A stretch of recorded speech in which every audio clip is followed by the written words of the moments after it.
From Chicago's CAN TV, a look at the week's events is reported in the newspapers, in the blogs and online, and on radio and TV. This is Chicago Newsroom. Well, hi there. Welcome to Chicago Newsroom here on CAN TV. I'm Ken Davis with another edition of our program where we like to talk about Chicago and Chicago's issues and Chicago's problems because, you know, we're a public affairs show, so we try to deal with the city's problems and even occasionally look for a solution or so. But it occurred to me that there's this one weird problem that Chicago has that we never talk about on this show because nobody ever wants to talk about it because it makes us too mad. It's traffic. If you've ever sat on the Edens, the Kennedy, the Dan Ryan, especially the Stevenson and the Eisenhower, and you know that you could just spend 40 minutes just sitting in one place, never going anywhere, doing nothing, completely unproductive in your life. And you think about there must be another way to do this. Well, you know, there's always public transit. That's kind of powerful and popular. People like public transit, but it's got all of its own problems too, and that has to do with funding and all the other complicated issues. So we're going to try to talk today about some things that we might be able to do to make the quality of life in Chicago a lot better by reducing our commute, if that's possible. And the guy to talk with about that is Daniel Kay Hertz, back here again in the big chair. Thank you very much for having me. Glad to have you back. Daniel, we should mention, is a senior policy analyst at the Center for Tax and Budget Accountability. I rehearsed it all morning long. Center for Tax and Budget Accountability, the CTBA right here in Chicago. But he's not here today in that role. Actually, Daniel's here today in his capacity as a writer and thinker, urbanist, writer about urban policy, because he has a life outside of CTBA, and we're going to talk about a bunch of those things today too. Although I must tell you that I've always been jealous of senior policy analysts. I've always kind of wanted to be one. Gig. Yeah, I'm not exactly sure what SPAs do, but it sure sounds good, and I think it's a great gig actually. Yeah. You have assistants and no assistants and no expense accounts, travel budgets, and all that stuff. Lavish. No, if we switch to the other side of the aisle, maybe we could get some Koch brothers money then. That's true. You see, now you're thinking. Now that's what a policy analyst does: is think about solutions like that. All right, so getting serious. A couple of weeks ago, you wrote a really nice piece for the Southside Journal talking about the much vaunted CTA extension of the Red Line to 130th Street, something that I think most people just on the face of it say, yeah, great idea. We need that. We need to connect all the way to the people down at Altgeld Gardens and so forth.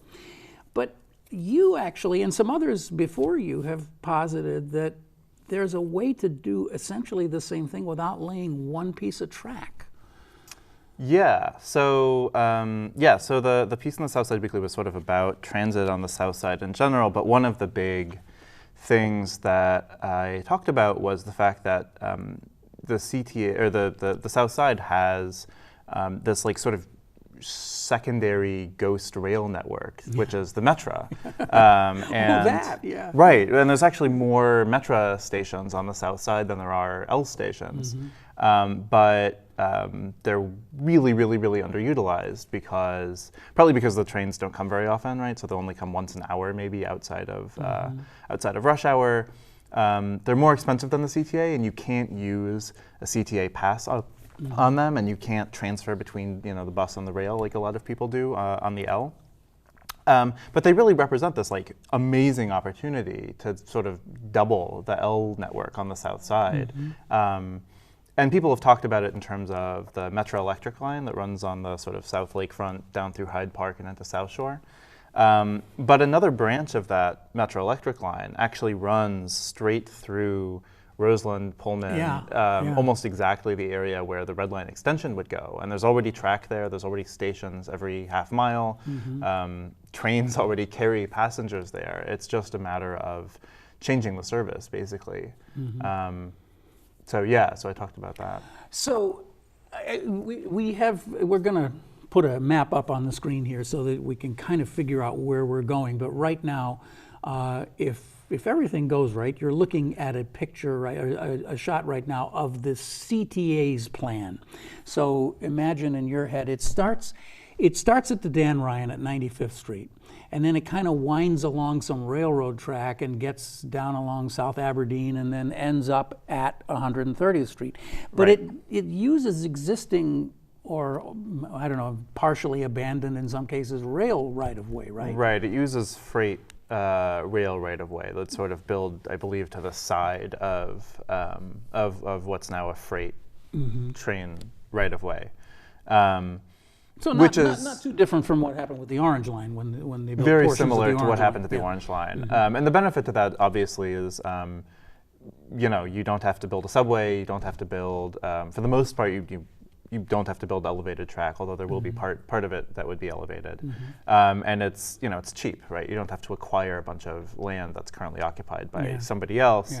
The downside is, and this is true of the Orange Line too, it's really hard to, or it can be hard to sort of walk places, right? So freight districts are not necessarily where people are trying to go a lot of the time, although sometimes there are jobs around them. But so this is something else I talked about in the piece was, on the north side, part of what makes the transit work on the north side is that those stations are generally sort of nestled into pretty dense neighborhoods. And so you step off of the Fullerton Red Line, or you step off of Belmont, or the Damon stop on the Blue Line, and you're just in the middle of this like bustling neighborhood. On the south side, partly because those the two major lines, or two of the major lines on the south side, are pretty new. The Red Line, which runs in the middle of a massive expressway, and then the Orange Line, which runs in a freight district. You can't do that, and so those are lines that are really designed for people to transfer to buses to get to and from, and that without really excellent bus service, that really discourages people from using it. Yeah, I think we've already sort of digressed here, but it's a fascinating digression, because I really had never understood these numbers before you wrote about them. This idea that talking about the north side versus the south side, and in general, we're talking the north side, we're talking sort of north of the roughly north river, of North Avenue. North Avenue, right. Including West Town, which goes a little below there too. Yeah, and the south side, we're talking like the Stevenson Expressway south. Basically, These are not the community maps of Chicago. These are just sort of like impressionistic blobs, the two north and south blob. Yeah. But when you compare them, they both have about 30 miles of CTA track. So I would never have guessed that. I mean, as familiar as I am with the CTA route map, I would have thought there was much more trackage on the north than in the south. It's not true. Yeah, I was a little bit surprised by that too, actually. Right, so there's roughly the same number of miles of track, roughly the same population, which I was also surprised amazing. by. 1. A little over, 1, you said? right, a little over 1 million people. But I mean, the difference is the south side is almost twice as big physically. That's the part, right? That's the critical part, yeah. And yeah, so that's a really big deal. So when you actually sort of add up where people and jobs are, we found roughly 6 out of 10 people and jobs on the north side are within walking distance of an L station, and it's only 2 out of 10 on the south side. That's incredible. Yeah, and people take transit when it's convenient, right? Right. If you're not within if it's more than a 10-minute walk or so to the L station, it's unlikely you're going to make that part of your regular commute. And also, you found that I mean, again, this doesn't surprise us as people who study the city of Chicago, that more people who live north use the CTA rapid transit system to get downtown. Right. People in the south tend not to need it to go downtown as often. And of course, the whole system is so downtown oriented, Metra and CTA and the expressways, everything leads downtown, which is a huge problem. Right, yeah, I mean, the system's been designed since, the 1800s to get people mostly to and from downtown. especially the rail. And one of the, so why would people take public transit? They take it either because it's faster, because traffic is so bad, and that's true somewhat. It's certainly, trains are much more likely to be faster than traffic in Chicago than buses, since we basically don't do bus lanes, unlike many other cities. Or because of parking, and parking in downtown Chicago is a pain, and it's really expensive, and so even upper class people who work downtown are much more likely to take the train to avoid that hassle. And if you're going elsewhere in the city, those trade-offs don't work quite in the same way. Yeah. So the extension to 130th Street is something that I think is pretty universally agreed would be a good idea. But as you point out, the intrinsic problem once you get south of the Stevenson Expressway is that the number of people per unit per square foot, per square mile, per block, whatever it is, the number of people is way smaller than it is when you get north. Yeah. So you have to build a lot more infrastructure per person to be efficient. Well, not to be efficient, but just to make it work. To make it work, right. So.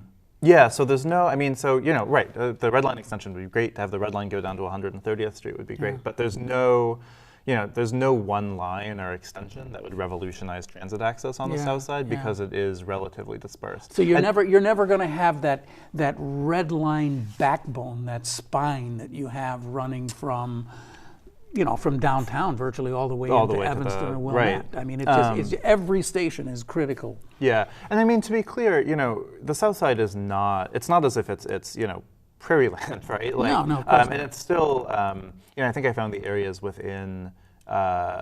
Within walking distance to transit on the south side are something like 15,000 people per square mile, which is half of the north side. But that's still, when you still 15,000 people. It's still quite dense. And when you hear people sort of throw out numbers about how dense do you need to be to sort of justify rail transit? Often the number that gets thrown out is 10,000 people per square mile. So is that right? It's well in that range. I think the issue is, the north side of Chicago is really one of the handful of examples of places in the country where transit really works well. And the little Manhattan or something. Right. Yeah. Central Boston, Central DC, and that's kind of it, you know. And the South Side just doesn't meet that that standard. The service doesn't work that way. See, you South Side people, that's your problem. You're just not efficient enough. You're not numerous enough or something. You need to, well, but that's kind of a joke, except that it's not, because it gets us into this whole TOD discussion about transit-oriented development, and that's really becoming a critical piece of where we're going as we look to the future of Chicago. I mean, the future of Chicago is not the Kennedy Expressway, in my opinion. Yeah, or it can't be. One of the things that I think needs to be part of the discussion is the fact that in addition to the environmental stuff and the social stuff, which is all important, cars are just really spatially inefficient, right? They take up a massive amount of room per person, and that's why, if you look at the Kennedy Expressway at rush hour, you can have, 5 lanes in each direction that are completely packed with cars, and then, essentially space the size of 2 lanes with the blue line running in the middle, and there's more people on one of those blue line trains at rush hour than there are in every car that you see in that photo. A well-packed 8-car train is 1,000 people or more, right? I think that's about right. It's about 1,000 people. So imagine 1,000 people if you took your helicopter ride over the any expressway, the Kennedy, at 8 o'clock in the morning, and you could pinpoint 1,000 people. Right. And at rush hour, most people are driving alone at rush hour. So it's probably 800 cars. It's probably 800 cars, and that's a crazy number of cars, right? And each car requires 30 feet or whatever, plus a buffer between them and the next car if they're moving. It just doesn't work. So if so just from a sort of space efficiency point of view,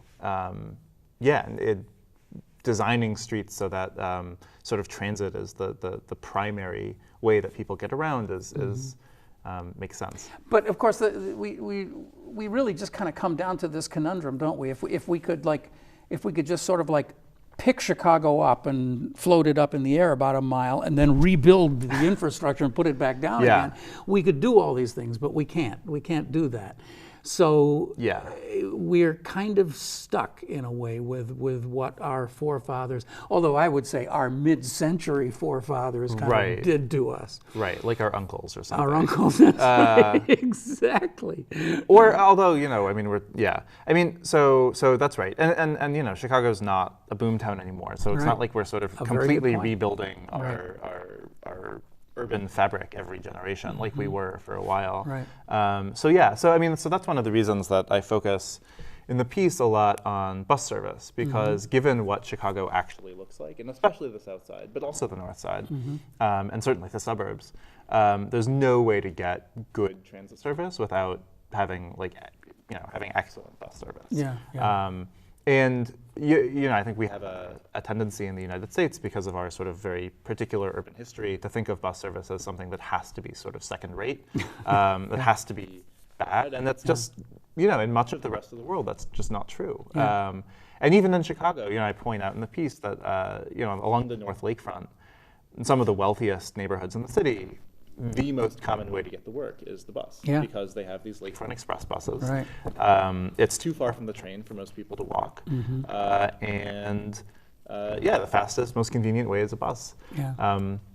People take it if that's what you give them. Because in that case, you almost have bus rapid transit. You almost have bus lanes because you got Lakeshore Drive. You got Lakeshore Drive. And Lakeshore it would be better Drive, if there was actual bus lanes. That's true. But there's almost de facto bus lanes on Lakeshore Drive during the rush hour, because there's so many of them. They kind of create their own. But the point, nevertheless, is the same, that if you can make it efficient enough that those buses can move faster than traffic, then they're going to become popular. And I think it's also worth saying, I don't know if I don't know if you would agree with this statement, but I believe that the CTA has fairly dramatically improved in the last, I don't know how many years. Well, let's just say 10, but over the recent years, and just the physical quality of the buses is significantly better than it was 10 or 15 years ago.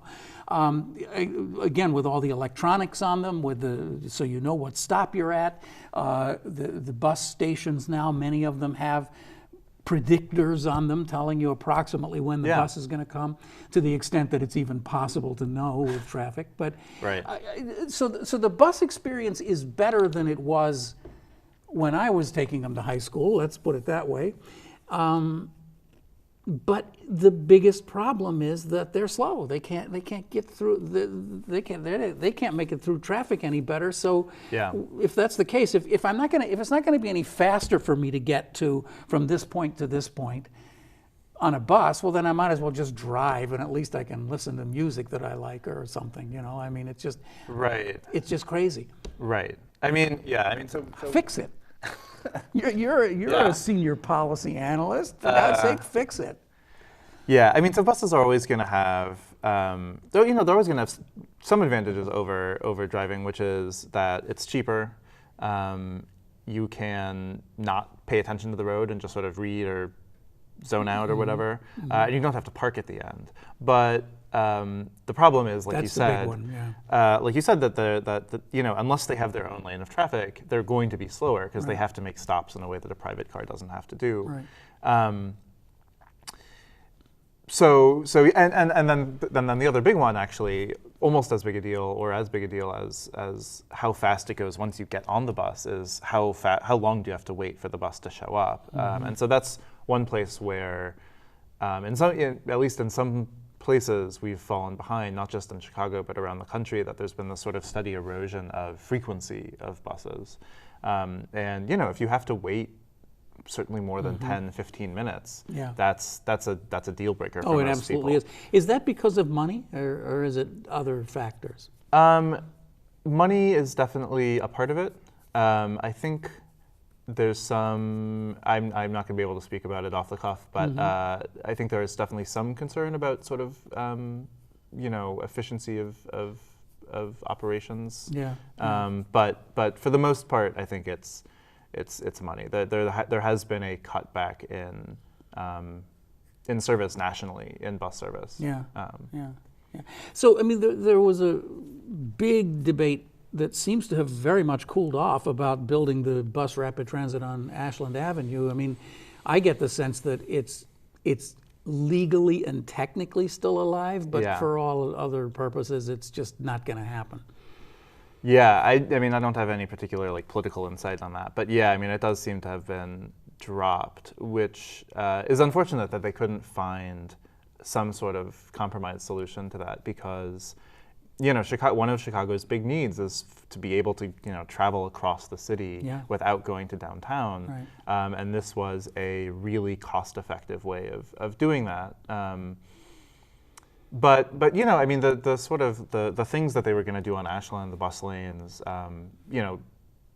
prepaying before you get on the bus, these are things that we can apply to routes across the city, and so hopefully we'll see. The CTA has started to do that. They've launched a pilot, prepay pilot at Belmont on the Blue Line. So they have a little pen where you tap your card and you go in the pen, and then when the bus comes, you can just walk on. So hopefully we'll see things like that sort of spread throughout the city without, we don't need to wait for these sort of big marquee projects to do that. But again, I just hate to be the cynic on this, but you come up from the subway, you tap your card, you're all ready to get on the bus and move about a half a block and sit there for 5 minutes until, because you're right by the expressway and Belmont doesn't move either direction for a mile. So good luck, Yeah. Well, and before the parking meter deal, I mean, this is actually a place where the parking meter deal comes out. Before the parking meter deal, the city actually had a plan to create a network of, I think, at least rush hour bus lanes by removing parking. But now we have to pay whoever owns that contract. Whichever. For every, whichever conglomerate owns it today. For every hour that every space is out of commission, and so it's now much more expensive to do that. So as long as we're in this topic, let's just bring up another huge controversy, which is, I don't know if it is that much of a controversy anymore, but the Belmont flyover, which I believe is like a real thing now. That's moving forward. Built, right? That's moving forward. Now, we've argued about that a lot on this show here. We've had lots of people on who say that it's just a boondoggle and it's a train in the sky and all that. I am a firm believer that this is a good thing. Yeah. And I'm a firm believer that what it will be able to do is seriously add a great number of trains during rush hour. Because everybody who rides the red or the blue or the brown, that there just never seem to be enough trains, and you think to yourself, why can't they just, how much could it cost to put another train on this line? I mean, it can't be that much. So, I don't know all the numbers, but I get geeky about this stuff. You sit there on the train and you're thinking, well, the line is only X number of miles long. What if they put 3 more trains on? Wouldn't that would be 3,000 more people that you could jam in here? Yeah. But the answer is they just simply can't, because they can't get them through that junction. They can't get them through that Clark Junction. And this was a sort of, I think, a bit of a confusion when this was first laid out, that it was sort of being sold or being talked about as a time saver, right? Yes. And people, I think, not unreasonably said, well, wait a minute, sometimes I wait for 20 seconds or 30 seconds or sometimes a minute, right? But this is a pretty dramatic surgery to do for 30 seconds. Yeah. Although, I mean, as an aside, I will point out we do insane things for highways to save 30 seconds. Are you kidding me? We'll add another whole lane, right. But that's not, that's not an unreasonable point. But I think that the fact that it's most valuable for exactly what you said, which is that you can add more capacity. And the red and brown lines have been growing in ridership so fast that they really are, at least on the red line, pushing up against their capacity at rush hour. And so adding more trains, sort of relief, is a big deal. I have so many things I want to talk to you about here. I have to figure out. But we had a little bit of an email exchange before the show. I'm just wondering if somebody sitting. I have this obsession about the future. I just want to know everything. I want to be put in a box and transported to this exact location 50 years from now. Yeah. I can't figure out if you look at the last 50 years, Chicago really hasn't changed very much in 50 years. I mean, there's been some change, but I mean, since physically, 67? Yeah, since 67. Yeah, most of urban renewal was done by then. I've been around for all that time, and I could find my way around. Although I see old pictures of downtown from the 60s, and that looks completely sure, lots and lots of transformed. buildings have been built, but Chicago itself really isn't very different than it was 50 years ago. So I have every reason to believe that Chicago 50 years from now won't be much different than it is now. We'll still be having the same political arguments about the same old things. That seems likely. And we will have shrunk in size, and we will have shrunk in stature, and we'll probably be the fifth largest city in the country, sixth if you include Toronto, and all that, right? So I'm a little reluctant to look too far into the future, but there's one thing, Daniel, and it's this thing about autonomous cars. Yeah. I actually do think that this is kind of like an iPhone level social change that is about to unleash itself on us. And I wonder if, of course, we know that people will be watching this show 50 years from now because they'll say, let's take a look at what people were saying about. Yeah. People watching this show 50 years from now will be laughing their asses off at us, saying, look at them, they were still talking about building a heavy rail line, an extra 2 miles for $2 billion. The people who got it right were the people who were adding lanes to the tri-state. Because what we really need is more lanes and more highways, because everything's going to be autonomous vehicles, and it's going to be so efficient and so clean and so wonderful that the whole world is going to completely change. You don't have to drive your car downtown and park it. You just tap your number in, a car shows up at your door, it takes you to work, it goes and does something else. Yeah. The world is completely different. Yeah, I mean, I think the skeptics' take on that would be, number one, that my understanding of the technology, which is not far from complete, but my understanding is that we're quite close to. We already have pretty good technology for self-driving, where the driver can sort of relax a little bit and not be sort of calling all the shots, but they still need to be supervising the vehicle. And all of the most transformational stuff that you're talking about, it really needs to be 100% autonomous, right? If you have to have a person in there, it ruins everything. So how long will that take? 10 years? So who knows? I don't know. But let's say it is pretty soon. Let's say it's 10 years. Then you basically get into the same space efficiency problem. I mean, autonomous vehicles have exactly the same issue as regular cars, which is they're just incredibly space inefficient. But they don't, though, because if we build smart roadways, they will be 6 inches apart from each other. It's still, I mean, even that, you're sort of nibbling around the edges, and we're talking a difference, a factor difference of 15, 20 times the space. Reducing it to 12 but is just I just not. think that we're being really kind of a little bit naive about this because, for example, if you had a 6-lane road, you don't need to have HOVs, high occupancy vehicle things. The car can weigh how many people are in it, and the system can say, oh, this car has 3 people in it. We're going to reserve this lane for the next hour and a half. We're going to reserve this lane for cars with 4 people in them, and this lane for 3 people. Yeah. And it all just sorts out in some computer down in Atlanta It somewhere. still doesn't get you there. If you look at it, still doesn't get you there with the numbers. I mean, you would be complete gridlock. Anywhere within miles of downtown. I mean, I think the flip side of this, though. The flip side of this, though, is autonomous buses. Well, that's what I was going to say. That's the other part about it. If you can have an autonomous car that'll carry 4 people, you can have an autonomous bus that'll carry 60 people.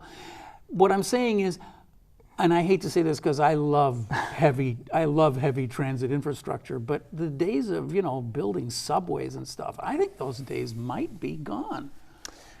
Well, they might be gone just because it's become so expensive that we can't do it anymore. But I mean, our love affair with them might be No, gone. I mean, just the geometry, like literally just the geometry of it means that in any place where you really want to get like lots and lots and lots of people together in one place, we do not have anything that is better at that than heavy rail or maybe really efficient buses. And autonomous vehicles aren't going to come close to that. I mean, what is potentially revolutionary is, we talked about, so big deal with buses is how frequently do they come. The main constraint on that is paying the drivers. If Uber can come around and say, the cost to operate one of these autonomous vehicles is actually extremely low per mile, and we can have, an Uber bus come every 2 minutes along major streets, that could be a really big deal. And during rush hour, they're just free. You just walk on them because there's so many of them. They're just running like crazy. And, right. And boy, think about what an economic boost that would be to a city. This is like the nuclear power, too cheap to meter. Buses too cheap to have fare boxes on. Right. Except for the drivers potentially. Yeah. Right. And, But yeah, I mean, and you're already starting to see some of them sort of figured this out, right? Lyft now has Lyft Line, which is essentially a bus. I mean, it's sort of, the joke in the sort of transit land is, we get to like watch these companies like Lyft and Uber sort of discover why public transit exists. Because once you get above a certain level of volume, it just, the math becomes overwhelming that like, we need to like put these people. What if we made the vehicle bigger and put more people in it? And that's where they've been going. Right. Oh, well, anyway, our guest today is Daniel Kay Hertz. He's an urban writer, a thinker about public transit and big cities and how they all work together. I had hoped that we would get to spend a little bit of time today talking about some of the other pieces you've written on other topics, like the accidental desegregation of elementary schools, which I find incredibly interesting. And let's do this. Let's talk a little bit about something that's in the news right now, which is Jefferson Park, and that incredibly red-hot 1957 all over again kind of debate that's going on up there because John Arena wants to build a building with a few low-income units in it. You would think that the Earth had collapsed into itself. Yeah, it's sad that that's still an issue, although in some ways not surprising. And I mean, I will say I'm a little heartened. Yesterday we had 7 Northside aldermen get up and say, including Arena, get up and say that they, were committing to bringing at least 50 units of public housing into their wards as a sort of desegregation measure. And Arena has stood his ground in the face of, really amazing vitriol.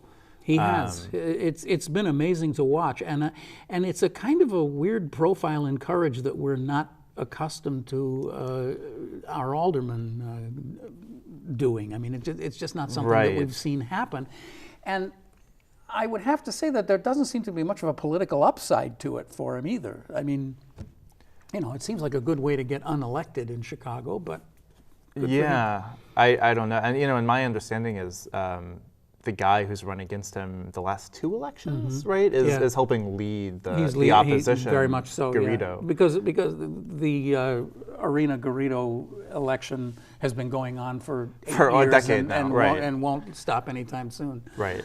But it is interesting to me that something as, I would say, almost innocuous as this proposal could have sparked such a strong reaction. And the argument that the opponents are using is an argument of density, that Jefferson Park is a low density area and there should be there shouldn't be a building of this size. What's fascinating to me is that, we've had this conversation going on about transit-oriented development forever, and the Jefferson Park Blue Line extension to O'Hare was built in the 60s and 70s, I believe, right? Yeah. If I'm not mistaken, I think the Jefferson Park station was built, that was the end of the line for many years. Right. And what you've seen out there is transit-oriented development. I mean, I happen to use that station a lot, and if you walk within anywhere between 3 and 4 blocks in almost a direct circle from that station, you're going to run into nothing but big apartment buildings. All of them built pretty much since the extension went in. All of them built because of access to the Blue Line. Yeah. I mean, it's funny when you hear people describe Jefferson Park as a low-density neighborhood because it's not particularly low density. No. Right, like you said, there's a lot of apartment buildings around there. I mean, this is actually something I sort of looked into maybe 2 months ago. Most people in the Jefferson Park community area live in apartment buildings. The majority of people. The majority of land is single-family homes just because they take up more space, right? But the number of people most people live in apartment buildings. And so it's sort of an interesting case of community identity being built around. Well, I think some of it is just that Jefferson Park and Portage Park just get kind of smushed together as one thing. And Portage Park is much more of a bungalow belt kind of community, but Jeff Park really isn't. And I'm not speaking from authority. I'm just speaking as somebody who walks through that neighborhood a lot. And it just strikes me as kind of an odd choice to make if you're going to argue against this building on the using density as your argument, because it's on the face of it not all that true. Yeah, I mean, but that's a well-worn it's a well-worn excuse, to put it bluntly, for opposition to affordable housing. Well, we're gonna pull this topic back up again and talk about it some more, and I know we're gonna ask you to come back. Love to. Lots more, because there's just so many things to talk about. So we'll do that again another time. All right. Cool. Okay, Daniel Kay Hertz, he actually works for the CTBA, the Center for Tax and Budget Accountability. Our friends have them on the show all the time, but today we're talking to him in his unofficial capacity as an urbanologist here in Chicago. And I must say, a defender of modernist architecture. Oh, come on, let's take one more minute. The Thompson Center. You think it should be saved?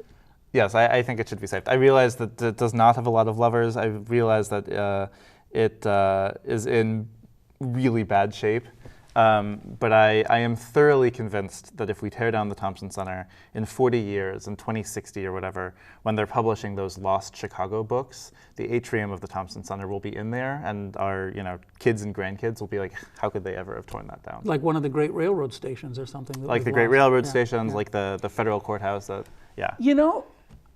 I have to agree with you on that. I really do. I mean, I think the Thompson Center is an architectural disaster from an engineering point of view. That may be. I mean, this is one of these things like, don't get me started on Mies and all his buildings, how he didn't know how to engineer a building, he just knew how to make them look good. But okay, all right, I withdraw that statement. I know there are a lot of people who would argue with that. But the point is that Thompson Center was always a disaster. The heating and ventilation and the light control and all that. A lot of it was because corners were cut on the construction for the glass and everything else.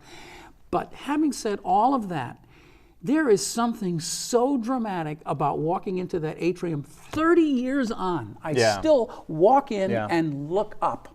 Yeah. Because it's an astounding. Or coming in from the coming in from the Blue Line and taking the escalator up, and it sort of like reveals itself. Yeah, no, it's a spectacular building, and it's one of the. If you can get yourself past the tawdry, food court and everything else, and the lousy interior landscaping, I mean, everything it's all cheap, but the essence of that building is magnificent, and I agree it's going to be a huge loss to lose it. But I just don't see. I mean, I think the deck is just so stacked against it at this point that I don't see how it can possibly be saved. Yeah, that may be true. But yeah, I mean, it would be losing. architectural styles come in and out of fashion. Right now, the Thompson Center is very postmodern, and postmodern is not very cool right now. Yeah, but mid-century modernism wasn't cool 20 years ago, and then Mad Men happened, and now it's very hip. Yeah. Postmodernism will come back. That seems, just going by the history, it seems very, very likely. And if and when it does, it'll be a shame to say that we threw away what was maybe the most spectacular postmodern building in the city. I just saw a little item in DNA Info the other day about a 1956 bi-level in Peterson Park that just sold for like $600,000 or something. Yeah. Because it's in pristine condition. It was only owned by 2 people, or something. There there is definitely a market for that. I don't know, but I've got to part with you on your insane defense of the 4+1. 4+1 is the crabgrass and dandelion of architecture, and it is a blight on everything around it. It is awful. It has destroyed entire neighborhoods, and they should all be demolished tomorrow. Well, I don't want to go too far. I like dandelions, so so do I. it goes along. I demean dandelions by saying that. Yeah. Yes, dandelions can be beautiful. No, I mean 4+1s. I understand. They have some issues. You compare them to the sort of beautiful 1920s apartment buildings. Yeah. They have some. I'll say, are missing some of the frills. Yeah. But they have some of their own sort of architectural.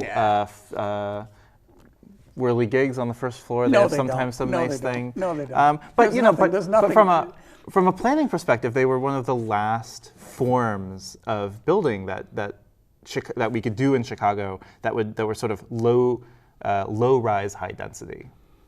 Right, so I know you're well. So right, that's what I was wondering. Okay, if you want to make the density argument, you're going to win me back over a little bit, but no way.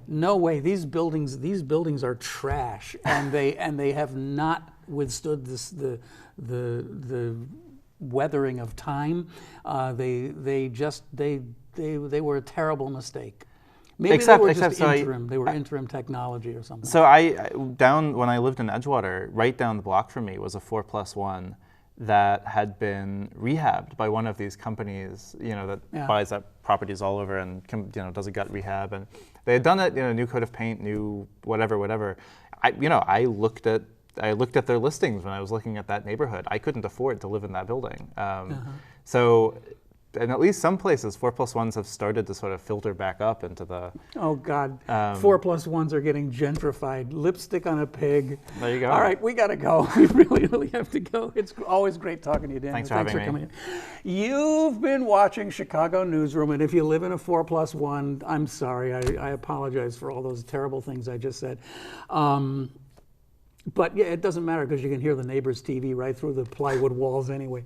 I'm Ken Davis. We'll be back next week. You can watch us anytime by going to this address right here and see any of our past shows. Thank you very much. See you next week. Oh, with President Tony Preckwinkle will be our guest next week. Should mention that. Thanks. Bye.